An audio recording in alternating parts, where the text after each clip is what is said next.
Hi everyone, I'm Andrea, one of the careers consultants for researchers here at Queen Mary. And today I'm going to be doing a short tutorial on the basics of creating a LinkedIn profile as a researcher. And this is a precursor to a workshop that I run, which goes into kind of LinkedIn in more detail and in more depth. And so I want to today get some of the basic concepts out of the way so you can think about them and start drafting your LinkedIn profile ahead of our workshop so we can make the maximum use of that time and think about how to use LinkedIn for networking and actually finding jobs as well. So why do we bother with LinkedIn and the hassle of creating a profile? Well, it is really just because there are so many people on the platform now. Okay, 2 new members a second, and particularly amongst students and recent graduates, including PhDs, that's the most rapidly growing demographic on LinkedIn. Okay. And I think as a researcher, it's particularly useful because it's great at showcasing your expertise. So you can actually showcase, as we'll see, your articles that you've written, blogs, any videos that you've made about your research, any talks that you've done about your research. LinkedIn is perfect for showcasing that. So you can become a kind of a thought leader in your area. Plus, you can find people in all sorts of different kinds of jobs, maybe ones that you've never even thought of doing, and talk to them. You can obviously find jobs. And if your profile is good, and if you really focus on understanding the keywords associated with the type of work you want to go into, academic or beyond academia, it's really great at helping people find you. Okay? So, basics first. Profile photos. Please put a profile photo on your profile. You're 14 times more likely to get a view of your profile if you put one in. Okay. The profile pictures need to be recent. They need to be good quality, not pixelated like this. Okay, where you can clearly see your face, and you don't need to wear a suit necessarily, but you just need to look positive, okay, and approachable, I suppose. So I've put some thought into my profile picture. I'll show it to you now. So I obviously work in careers. I do a lot of workshops and presenting. So I decided to put quite a dynamic picture here, okay, to show me in action rather than something that's static. Okay. It's very similar to this woman, Kahina. She's a PhD from Northumbria. She has herself giving a talk, maybe at a conference. Okay. And she's chosen her background picture to represent something to do with her research as well. Okay. It's quite a striking picture. So you can be quite creative with what you choose. It's very easy to change a photo. Just click on it and you can edit it. So moving on to, I think, the 2 parts that often worry people the most about a profile. This is the headline, okay, and the summary, okay, the about section, okay. Now, in my headline, that's basically what summarizes you as a professional, okay, and that's what comes up in the search. If people are searching for you, that's what will come up first, okay. So in mine, I've chosen to emphasize not only that I'm a careers consultant, but that I work with researchers, but also an area of expertise that I particularly want to be known for, okay? Live streaming, which I kind of think may be a bit differentiating of me from other people. So other things that people do for their LinkedIn headlines, I go back to our presentation, are things like, let's have a look. Some people write in things like, instead of saying they're a PhD student, they will write they're translational research scientist, okay, and what they specialize in. Kahina, she put doctoral researcher, okay, rather than PhD student.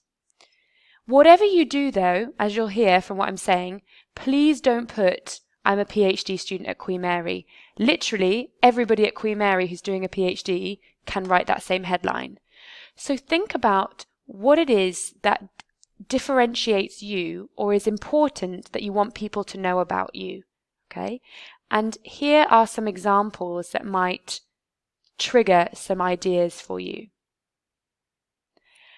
And really what the important thing is here is that people have thought about what I call keywords, okay? So here, instead of saying I'm a PhD student, okay, in maths, somebody has taken the chance to think, right, taken the trouble to think, okay, I want to be known for my skills, statistical modeling and machine learning, okay? So, and in this example, they want to be known as a Crimea specialist and that they can do qualitative research. So these are all great examples of what I call the importance of being found through keywords on LinkedIn. Okay? So let me tell you a quick story to exemplify this. Imagine that you're using LinkedIn, okay, and you want to find somebody who is working in social research.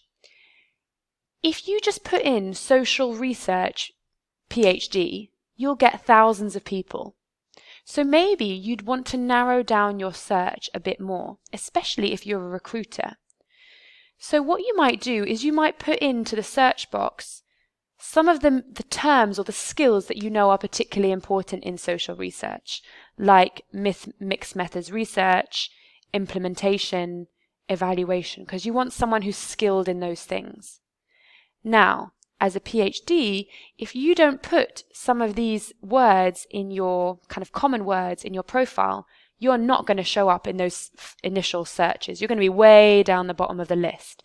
The LinkedIn algorithm will not pick up these words in your profile, so they won't display you high up. Okay?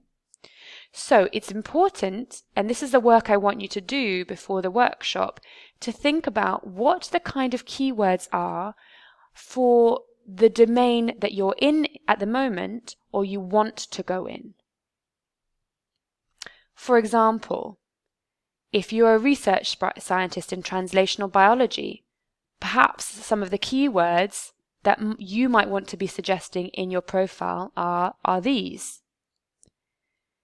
If you want to transition into marketing, okay, words like creative, Adobe, digital, communication, these are the words that people are going to often be searching for and that you want to make sure are in your profile, okay, so that you come high up in the search results, okay, rather than way down at the bottom. No one's going to click on page 20 of the search results, okay?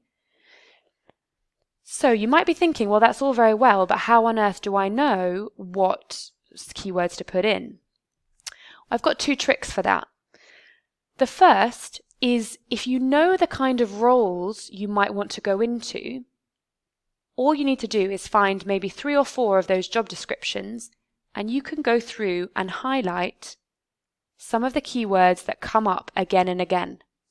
And you just literally pick those up and pop them into your LinkedIn profile because that's what recruiters and companies are probably going to be looking for. So you've got to show them that you have as many of them as possible. Okay? So it's pretty simple. You can make it even simpler by actually just copy pasting those job descriptions and then putting them into some kind of software like TagCrowd, which is free. You can create then a word cloud to see which words come up again and again. Okay, so that kind of does the hard work for you. Another approach, especially if you don't know the kind of job you want to go into, and maybe you just want to at the moment focus on being well known in your particular research domain, well, why don't you have a look at the kinds of keywords that other people put in their headline and in their profile. So, for example, again, looking at translational research, we've looked at the headline for Mariana, but what she's put in her summary might be helpful too. She's actually been very careful to think about the type of keywords that she wants to put in here. So in vitro, in vivo models, a range of methodologies that might be useful, including NGS, R, programming. So she's gone through and she's literally put in every single skill in her summary that she thinks might be, the people might be searching for. Okay, so you can do that as well in your summary. It doesn't have to be a big story. You can actually just put bullet points like this, showcasing some of your skills. Okay. In an extreme example, this guy Julian, he's a former PhD. I believe he did geography. He actually just in his profile, he just literally listed all of the skills that he has, that he wants to be known for and that people might search for. Okay. So I'll just show you one more example here of kind of what I put in for my profile. Like I prefer a little bit more of a story, I suppose. So I decided to put in a bit about my area of expertise, a bit about a key achievement, something that I'm really proud of. And some of you might know Q-Consult Researchers is something I've worked on. So I put a little bit about a key achievement and a little bit about my previous work experience. Okay, so my best advice to get some inspiration on summaries before the workshop is just have a look at some people who perhaps are well known in your field. How do they write their summaries? What kind of approach do you want to do? Okay, and you don't have to put a summary in, but I think it's a good idea to at least try writing one because it helps you crystallize what you want to be known for.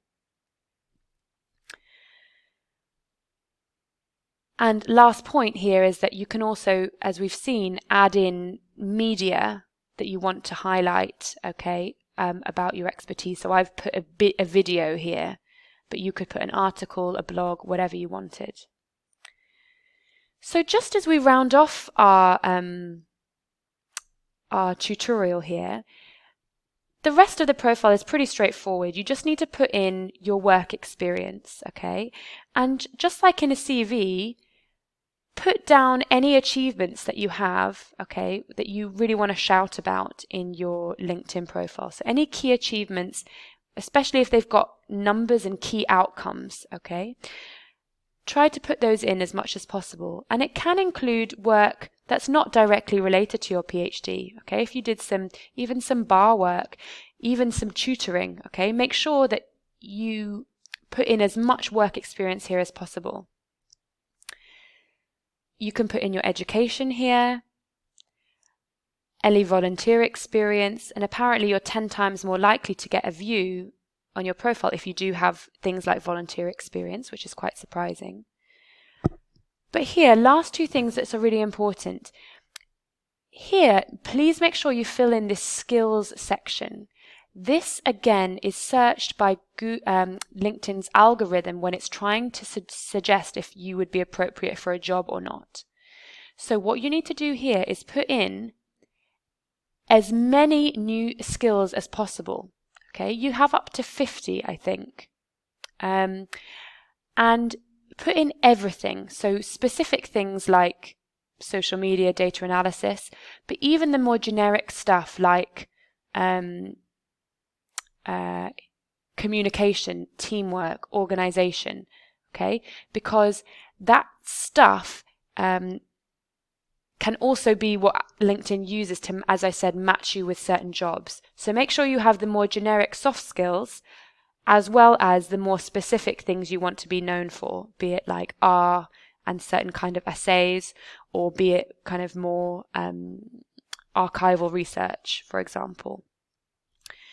You can also decide which order you want them to be shown in your profile. So I put these three are most important to me at the moment. So I highlight them, the most important ones, okay, by moving the skills up the list. You could decide which ones you want to highlight. So that's been a kind of very short introduction to LinkedIn. What I'd like you to do before next time is think about your keywords and draft a headline and summary and bring it along to the course. Thanks.